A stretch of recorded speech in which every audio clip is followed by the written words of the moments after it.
What I'm going to tell you today is going to be simultaneously frightening and angst-inducing on one hand. On the other hand, you will find it giddyingly exciting and invigorating. What you're going to learn is something which is very valuable in any pursuit, in any field. I think if someone really absorbs and assimilates this message, it can help them make a ton of money. It can help them financially. It could help them in their family life. It could help expand their intellectual and spiritual achievements. Whatever your dreams may be, what you're going to learn right now may help you achieve it. Now, you're saying that, okay, Rabbi Wolbe's overselling it as he always does. But listen and tell me when we're done if I'm overselling this, or maybe I'm underselling it. We just read in the Parshas Noach, the story of Noah and his family and the animals and the ark, 300 cubits by 50 by 30. Humanity had a rough going in the Parsha. They were essentially all destroyed with the exception of 8 people, Noah and his 3 sons and their respective wives. And that was only the first episode in the Parsha where humanity warranted a comprehensive destruction. Of course, we have the flood and the run up to the flood.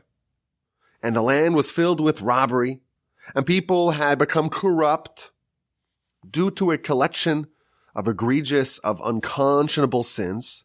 Humanity was condemned to be completely destroyed. They were given a 120-year grace period. Noah was building the ark, trying to convince people to repent. Even when the rain started falling, there was still a chance for humanity to do an about-face and to repent. But alas, it was just Noah and his family that entered the confines of the ark. And there was a colossal year-long flood, and with that, humanity was done away with. That's the beginning of the Parsha. And then, several hundred years later, the people of the world again behaved in a way that warranted total destruction. And that's the episode of the Tower of Babel. Humanity orchestrated a coordinated assault on heaven on high. And truthfully, this second cadre, the second cohort, the second generation was guilty of crimes against God that were equally as egregious as the crimes of the generation of the flood. But they weren't destroyed. Instead, God dispersed a unified people with one language into many different warring, competing nations and languages. Humanity was not destroyed in this second wave. Instead, they were balkanized. And the question is why? What changed? We have 2 generations, the flood and the dispersal. In one, the generation of the flood, because of their crimes, they were completely destroyed. Yet, the second generation, they don't suffer the same fate as the generation of the flood. Yes, they're punished, they're dispersed, they're balkanized, but they're not destroyed. And the question is, what's the difference? And of course, we know the answer because we read what happened in between the flood and the dispersal. There was a change in the divine treatment of humanity. God changed the way he treats humanity. We read about it in chapter 8. After Noah exits the ark, it was a rough year, and he leaves the ark. And we read in chapter 8, verse 20 and 21, he builds an altar and he offers sacrifices to God from all the kosher animals and birds. You remember that he brought a couple extra pairs of kosher animals. Rashi tells us this was in anticipation of when they leave the ark, he'll offer them as sacrifices. And indeed, that's what he did. And then in verse 21, we read how God responded to Noah's sacrifice. The verse tells us, God smelled the pleasant aroma. Of course, we have to know what that means. Obviously, God doesn't smell, but this is the Torah speaking to us in the way that we understand. And God said to his heart, I will never again curse the land because of man, for the inclination of the heart of man is evil from his youth, and I will never again strike all living beings as I did. So between the eras of the flood and the dispersal, there's this declaration of God. I'm not going to do this again. I am no longer going to destroy all living things as I did during the flood. And therefore, when humanity became deserving of flood-like treatment several centuries after Noah's emergence from the ark, instead of being destroyed with a second flood, they were punished with dispersal, different nations, different languages, different lands. They were balkanized, but they were not treated with a second flood. So that's kind of the trajectory of what happened in our parsha. It starts off with the people behaving terribly, and there's the flood, but then there's this sacrifice and God's declaration, and then people behave terribly again in a way that should match the behavior of the flood, but they're not destroyed. Instead, something else happens to them, but they survive. Now, in his comment to this verse 21 of chapter 8, the Ramban, it's just an incredible comment. And there's a few different angles that we could take this comment of Ramban. I'll quickly go through the first thing he says, which I find so fascinating, so astonishing, and then we'll talk about the main point that I want to convey to you today. So he begins by noting the unusual terminology. God said to his heart. What does it mean, God said to his heart? What does that even mean? Of course, we know we don't believe that God is corporeal in any way. God doesn't have a heart. So what does it mean, God said to his heart? So the Ramban explains what this term means. Typically, when the Torah uses the words, and God spoke, God said, there is someone on the receiving end who's a prophet. So God speaks to Noah. God speaks to Abram and then Abraham, or to Moshe, or to Aaron, or to Jacob, or to Isaac. The notion of God speaking appears all over the whole Torah. But almost always, invariably, there's someone who's listening. There's a recipient to that message. When the Torah uses the term, and God said to his heart, that means that there is a declaration of God that no one heard. This change, how God responded to the sacrifice, he smelled the aroma and he said, I'm not going to destroy humanity again. That statement, so to speak, of God was not revealed to any prophet at the time. The change was only revealed centuries hence when God tells Moshe, okay, write down the Torah, write down Bereshis, he writes down Bereshis, write down Bara, he writes down the first verse, and the second verse, and the third verse, writes the whole Parshas Bereshis, Parshas Noach, chapter 8, verse 21, God tells Moshe, write down, and God said to his heart, and then for the first time it was revealed to humanity that after Noah offered those sacrifices after the flood, God changed his behavior. He decreed that thenceforth he will not strike all living things again. That's how the Ramban explains this unusual terminology, and God spoke to his heart. So I find this to be an incredibly astonishing insight. We have a few hundred years after the flood, a second generation of people behaving in a way different than the generation of the flood, but a way that was equally as egregious and equally warranted total destruction. A second flood-like event should have been expected. But the reason why God did not do that, it's because of the sacrifices of Noah after the flood. But no one knew about that. Even Noah himself had no idea of the impact that his sacrifice had. Noah, with this decision to offer sacrifices to God after the flood, that effectuated a change in divine treatment of humanity, but no one was aware of it.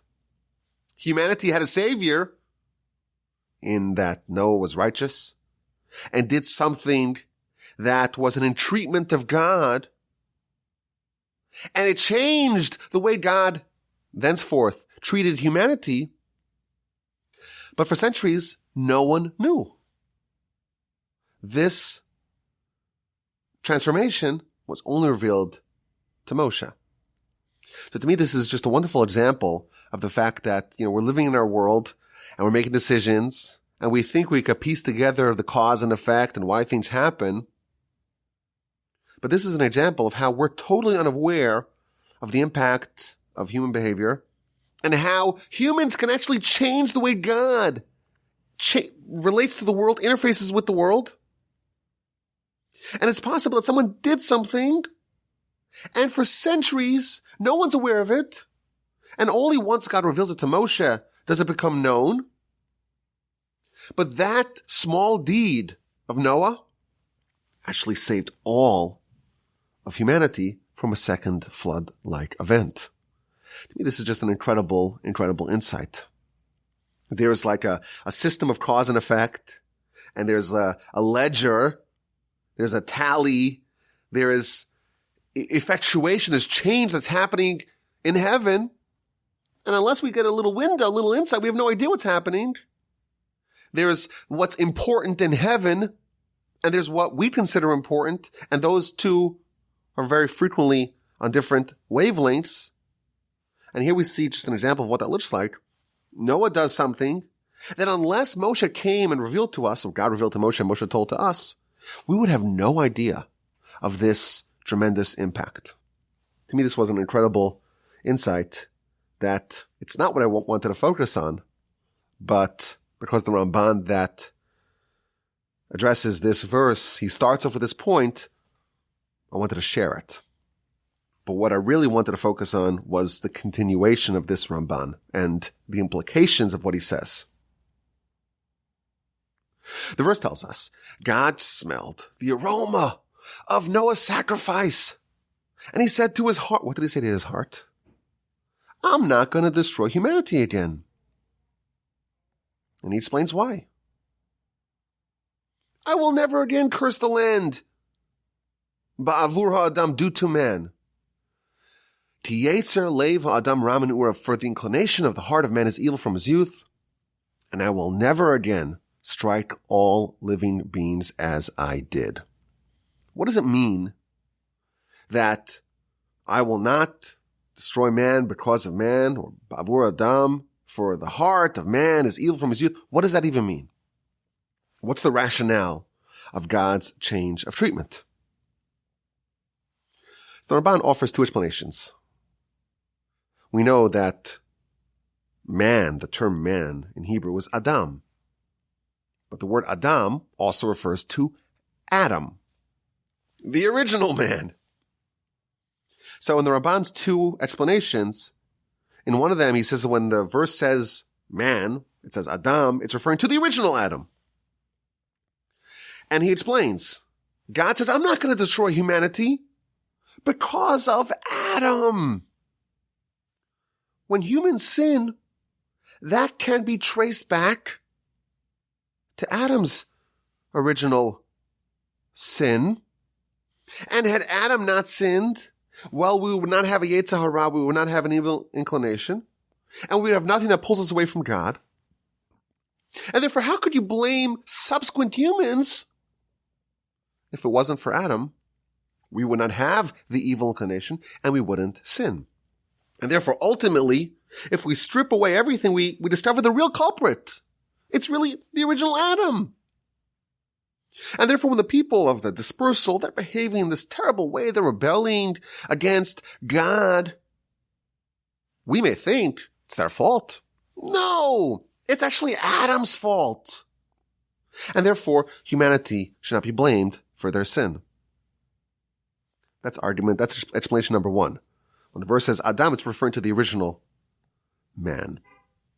In the second interpretation, the Ramban says that no, when it says Adam, it means humanity. And he explains that the argument for never destroying humanity again is because, after all, we start off life and we have an evil inclination.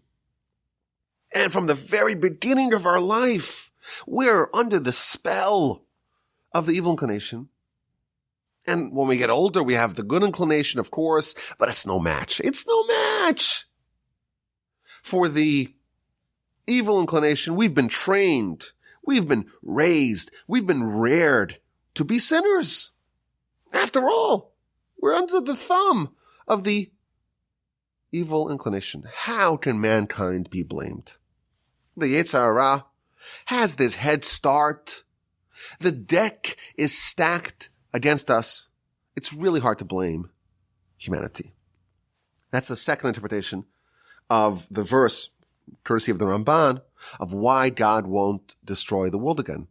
God won't destroy the world again, either because how could you blame humanity? It's really Adam's fault. Or how could you blame humanity? They have Yetzer Hara from youth. And indeed, in our parsha, in Parshas Noach, when God was given a very good reason to destroy mankind again, he refrained because of this argument. That's the Ramban. And again, humanity did two sins, or two generations of sinfulness that each independently warranted destruction. But one of them came after Noah offered the sacrifice, and God said, I'm not going to destroy man because of the Yetzer Hara, of the evil inclination. It starts from the youth, because of Adam, because of the reasons that we talked about. But here's the massive, ginormous question on the Ramban. And when we ask the question, the answer should be obvious, but the implications of that answer, that's what's exhilarating and giddyingly exciting on one hand, but also terrifying and angst-inducing on the other hand. The massive question is that God, speaking to his heart, says, I'm not going to destroy man. How could you blame man? How could you blame humanity? It's Adam's fault. He introduced the Yetzer Hara. That's one explanation of what God said. Or we have a Yetzer Hara. Humans have a Yetzer Hara from the very youth. How could you possibly blame them? I'm not going to destroy humanity due to these reasons. Here's the massive question. Both of those rationales, both of those arguments were as equally true before the flood, before the generation of the flood. So if these reasons are sufficient to prevent a second flood, after all, how could you blame them? It's Adam's fault. Or how could you blame them? They have a Yetzer Hara, and they've had a Yetzer Hara since they were young. If these arguments are sufficient to prevent the second flood, why didn't they stave off the first flood? The argument would be equally valid before the first flood. How could you blame them? Don't you understand? They come from Adam. It was Adam's fault. Blame Adam. How could you blame them? They have a Yetzer Hara since they were young. And the Yetzer Hara was trying to get them to do all these sins. And the Yetzer Tov, the good inclination, has no chance. As this Johnny-come-lately to try to fight against the wily teen, the Yetzer Hara. That's a compelling argument, the Torah tells us, to not destroy humanity. But this argument is equally as valid and compelling before the flood. Why was there the flood to begin with? That's a massive question. And the answer, it's obvious. And the Ramban essentially says it himself. But the implication of the answer, that's the insight. The answer is, of course, this argument would be valid before the flood. And this argument could have prevented the flood. But when did Noah offer his sacrifice? Noah offered a sacrifice after the flood. And as a result of that, only after the flood was this argument presented, invoked, submitted, and therefore it only prevented the second flood, not the first flood. I will explain more how that works, but the astonishing implication is Noah was working for 120 years to build the ark, and it's this whole production, a whole year. Everyone's crammed into the cells, into the compartments of the ark for a whole year, and there's rain, everyone's being destroyed, and besides for Noah and his family, they have to rebuild all of civilization afterwards. And all that could have been prevented. Humanity had the ace up their sleeve. But no one played the card. No one invoked it. The arguments to save humanity was present. It was present before the flood. There was an argument exculpating humanity, and it was always there, but something needed to trigger it. Something needed to invoke it. After the flood, Noah offered sacrifices, and that sacrifice served as an entreatment from God, of God. And that sacrifice invoked these arguments. That sacrifice, which is a form of prayer, that actualized, that brought to the table the argument that was always there. It was always ready. It was always present. But no one invoked it, and therefore it wasn't submitted. You have an argument, a good argument, a winning argument to save all of humanity. But unless you do something to offer it to God, to make your case before God, to surface that argument before God, God's not going to do it. And therefore, humanity could have staved off the flood, but no one presented the case. And that's the exhilarating and giddy, ingly exciting idea. And it's terrifying as well. It's exciting because who knows? Like if you compare the sides, like on one hand you have this argument that saves all of humanity, and you have that. All you need to do is just twist the valve. What you need to do is very small. Flip the switch. Make the case. Present the argument. Make the pitch. Express it. Do something to entreat God. All the work is done. The hard work is done. It's the easy thing that was missing. And that's exciting. And of course, it's angst-inducing because we see humanity left so much on the table. By not submitting the argument, humanity left survival on the table. Now, I want to substantiate this idea. I'll show you a precedent for it. I'll show you a precedent for this idea that the essence of prayer is to actualize what's already there. You have it. You have the argument. You have the thing that you want. It's on the precipice. It's on the brink of surfacing. You need to just turn the valve. Switch the switch. The verse tells us, chapter 2, verse 5.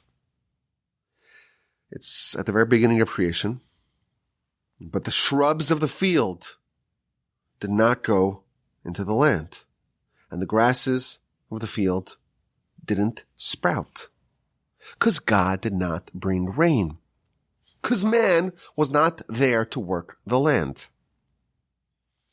That's chapter 2, verse 5. And Rashi explains. The grass, the vegetation, all the shrubs of the field were all standing at the very edge of the soil being ready to surface. But they were just standing there.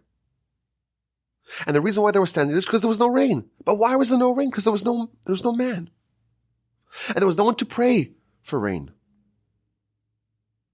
And once Adam came and prayed for rain, all those shrubs and all those grasses and all that vegetation that was just there was there, standing ready to surface. It just came up to the surface. The shrubs, the greenery, the grasses, it was all there on the ready. But something needed to kind of flip the switch, to actualize it. It was on the brink of surfacing, but it had not quite yet surfaced because there was that missing piece, that prayer. It was waiting in the tunnel, ready to bloom and blossom, ready to flower and surface. But someone needed to do that little thing to trigger it. And that's prayer. And we know a sacrifice is a form of prayer. And that's what Noah did after he left the ark. He invoked the argument. The argument that was always there. It was ready to bloom, was ready to blossom. It was in the tunnel, ready to surface past the soil. And of course, the terrifying implication of this is, had someone prayed or offered a sacrifice before the flood, had someone submitted the case, actualized the case before the flood, God would have said to his heart, I'm not going to destroy mankind. For Adam, they have the Yitzhara from when they're very young. That argument was there, but it was in the realm of the potential, and the actualization was lacking, and that's why humanity was destroyed. The reasons why the second flood didn't happen were present before the first flood, but there was no switch. There was no call out in treatment of God. No one made the case. No one presented the case. No one turned the valve, flipped the switch, and therefore it remained ready to surface, ready to bubble forth, but it still remained in the soil. This idea we find in the Talmud as well, in the book of Nida, on page 70b. It's talking about how to get rich. Get rich quick schemes, courtesy of the Talmud. But not just that, how to get rich, and how to become wise, and how to have male sons. Evidently there was a preference to have male sons, to have continuity, to keep on the family name. Talmud says, well, what do you do? What do you need to do? I want to become wise. I'm a fool. Help me. So the sages tell us, well, there's a formula. Spend a lot of time in the yeshiva. Study a lot. And limit business interactions. Limit commerce. You have a finite amount of cognitive capacity and strength. Use that, dedicate that for Torah. That is the prescription for how to become wise. So the person who hears this, or the sages that heard this, they said, well, a lot of people tried. A lot of people went to the yeshiva. And they spent a lot of time studying. And they really dedicated their cognitive capacities for Torah. It didn't work. They remained foolish. So the sage said, you know what, you're right. You must instead, or in tandem, you must request mercy from He that has all the wisdom. The wisdom comes from God. The knowledge, the insight, the understanding is all God's. Ask for mercy. So the Talmud says, wait a minute. You told me to study a lot and not to engage so much in commerce. And they say, well, you got to pray. If you need to pray, why are you telling me to spend a lot of time in the yeshiva? And the answer, says the Talmud, this without that is insufficient. If you want to become wise, you need to do what you need to do to become wise, i.e. to study a lot, to dedicate your mind towards it. But you also need the switch, the trigger, the prayer. The Talmud proceeds to talk about how to become rich. Ma ya'aseh adam v'yit'asher. What does a person need to do to become wealthy? Well, again, we have the prescription. Do a lot of business. Engage in commerce. Sell widgets, as they say. But do business with integrity. That's the formula. Do a lot of business. Dedicate yourself towards business, but do it with integrity. And again, the Talmud says, well, a lot of people tried that. It didn't work. So instead, you have to ask from He who has all the gold and silver, i.e., ask mercy from God. Well, if I have to ask for mercy from God, why are you telling me to do a lot of business? This, without that, is insufficient. Finally, the Talmud tells us, how do you have male sons? Marry a fitting wife and sanctify yourself in the moment in the times of union of husband and wife. A lot of people tried, it didn't work. Ask mercy from He who has all the souls, i.e. prayer. So we have the same pattern. In anything you want, there are two components. You have to have the hard work. You have to have the dedication, the dedicated work, in whatever the field is. You want to succeed in business? You have to do business. You want to succeed in wisdom? You have to do it. But you also need the trigger. You also need something to make it surface. You also have to present your case before God. And if you don't, it's not sufficient. The Talmud, in the book of Baba Kama, on page 50a, it tells a wonderful story, a terrifying story. It's talking about a man named Nechunya, and he was a ditch digger. He would dig ditches or wells. Why? To benefit people. People need water when they're traveling, and therefore you need a well, so you have to dig a well. Now they have all this fancy machinery. You could drill a hole in the ground, 8,000 feet, and then you drill it horizontally, and you do some hydraulic fracturing. Back in the day, you have a shovel. A primitive shovel. Go ahead. So there's one righteous person named Nechunya, and he was the well digger. And there was a tragedy. His daughter, young daughter, was running around playing, and she fell into one of the wells. And of course, there's the risk of dying. So no one knew what to do. They ran to the great sage, Rabbi Hanina ben Dosa. He's a sage, we've talked about him in the past, one of the great sages of the time. And they said, pray for this girl. What's going to be? We're trying to save her. What's happening? Pray for her.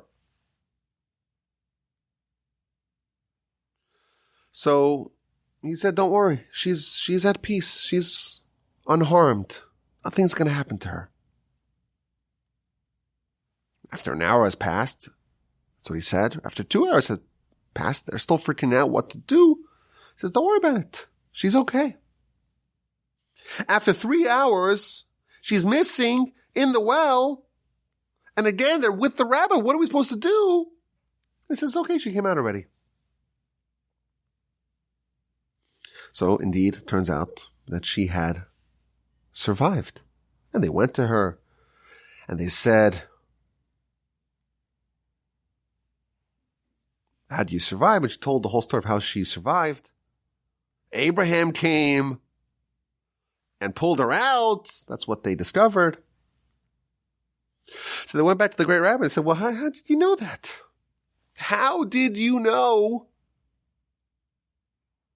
that she would survive, that she would be okay? Are you a prophet? This is at the time when prophecy already went extinct. Are you a prophet? So he said to them, no, I'm not a prophet, and I'm not the son of a prophet. But this is what I know. We have a tzaddik here. This well digger. Nechunya, he's a tzaddik. And he's dedicating his whole life to dig wells for the benefit of other people. It's inconceivable that someone who dedicates their life for this specific thing, for wells, it's inconceivable that his own child would die in that manner. Not a prophet. It doesn't jive with the Almighty's system. The Almighty wouldn't take the thing that you dedicated your whole life for, and your own child will suffer. No, that's not going to happen. I'm not a prophet. I just know that this is not the way that God would behave. That's the Talmud. And if the Talmud ended over there, it's a beautiful story with a wonderful lesson. When you dedicate yourself to something, you'll have special divine help in that area. But the Talmud continues. The Talmud gives this terrible little postscript to the story. Nevertheless, despite the fact that we have this insight from the great rabbi, that someone who dedicates themselves to a given objective will not suffer in that objective, nevertheless, his son, not his daughter survived, but his son, he died of thirst. Even though you would expect, he's a well digger, and you dig a well to access the water. And you told me that, well, if someone dedicates themselves to a given objective for the benefit of others, they're not going to suffer. Their children are not going to suffer in that specific thing. So the argument you would imagine would be equally true for his son. His son shouldn't die of thirst. He spent his whole life dedicating himself to digging those wells so that other people have water. So you would imagine that if it saved this argument, saved his daughter, how come it didn't save his son? The punchline of the story seems to negate the point. The whole point is that, well, there's this rule. There's this rule. The rule states that the way God behaves, that if someone really commits themselves to their whole life is about a certain objective, provide water from wells for other people, their children are not going to stumble in that area. Yet the Talmud concludes that this famous well digger's son, the son of the man who dedicated his whole life to providing water for the public, died of thirst. And the commentaries resolve this problem by explaining there was an argument here. There was a prayer here. The argument was that someone who commits themselves to a given objective, it seems inappropriate for their own children to die, to suffer in that specific area. That was a winning argument. And when they came to the great Rabbi Hanina, he made that argument and he invested that prayer. He presented that case. And you know what? God accepted it. By the time the second event happened with his son, the commentaries say Rabbi Hanina had already passed. He had passed. And therefore the argument, the case, the rationale was still present. The argument was still available. But no one made it. No one made it because Rabbi Hanina had passed. And therefore, although they had the ace up their sleeve, although they had a winning argument, an argument that was sound, an argument that was convincing, an argument that would actually change the divine treatment of this well digger's family, Rabbi Hanina had passed. And no one made that argument. And therefore, his son died of thirst. This is the idea that's terrifying, but it's also very exciting. It's terrifying when we learn that all the ingredients were in place for the flood to have been forestalled before it even happened. If only someone had brought the sacrifice, had prayed, had invoked this case before God, the flood could have been avoided. There was a winning argument. Someone needed to make it. And Noah, of course, he gets praised for saving humanity in the future. Sometimes what you need is just something very little, a prayer, and without the prayer, even all the hard work won't be sufficient. You can do all the studying and all the spending time in the yeshiva and really dedicating yourself to it. Without the prayer, you haven't presented your case. You can work really hard to make all your money, but without investing that final prayer, getting God on board, lobbying God to accept your argument, to accept your case, all that work is for naught. And it's a little bit, like we said, terrifying. Because who knows how much we're leaving on the table?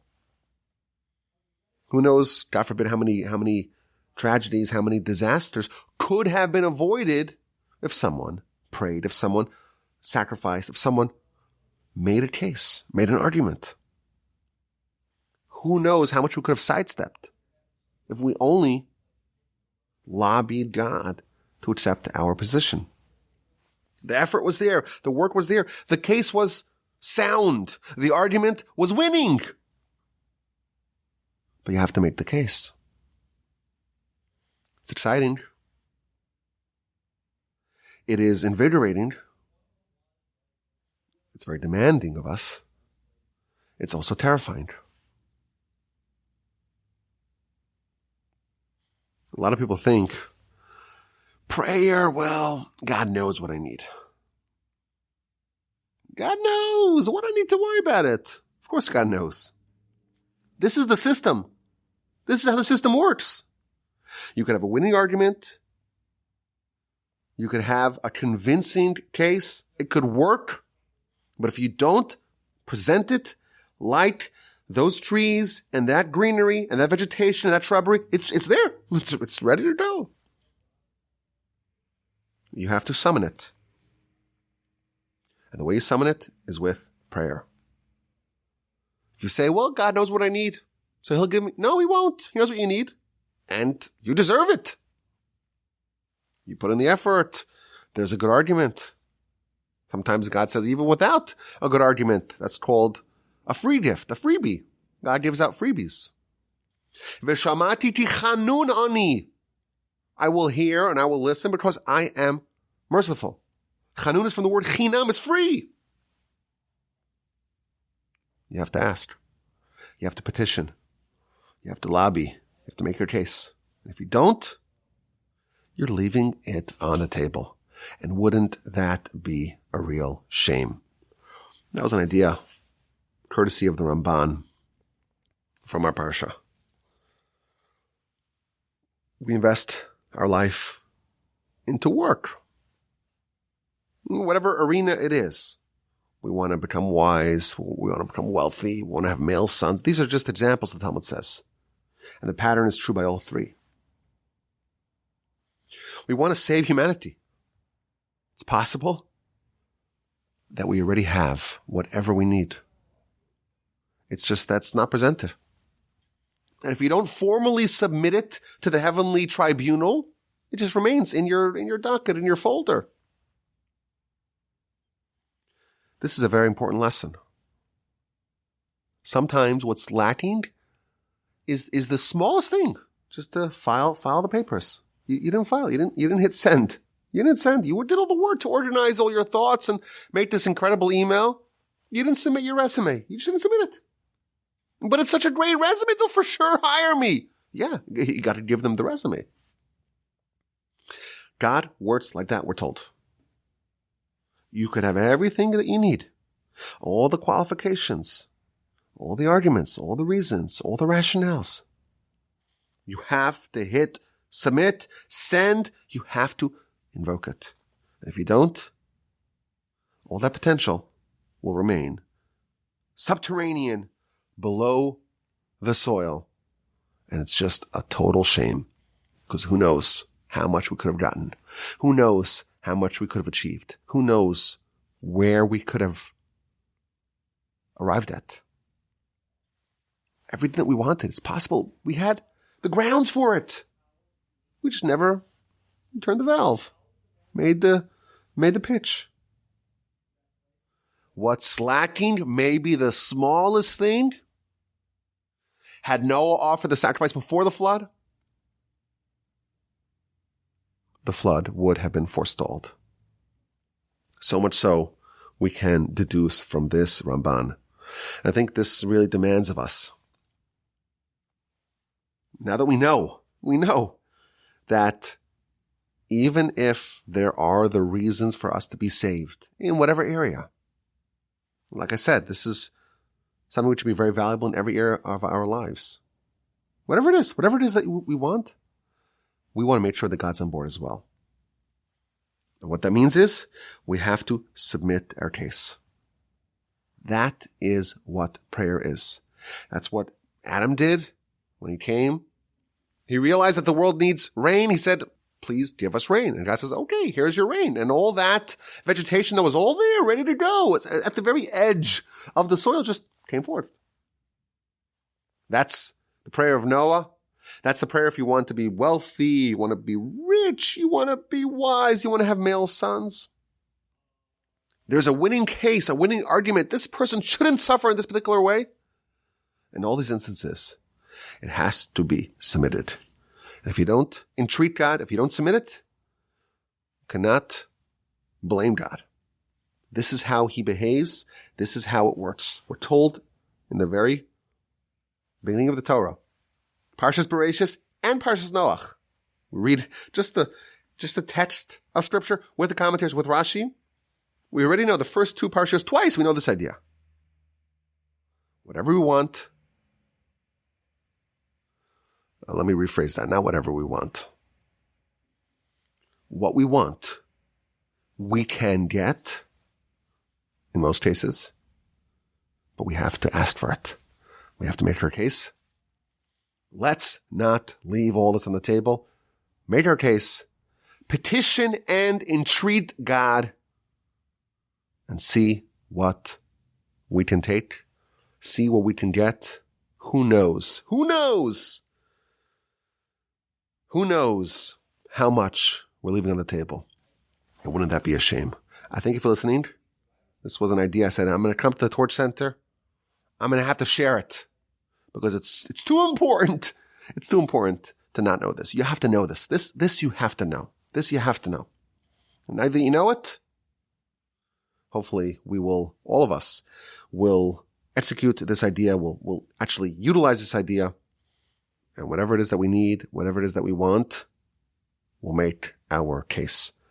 I thank you for listening. My email address is rabbiwalby@gmail.com.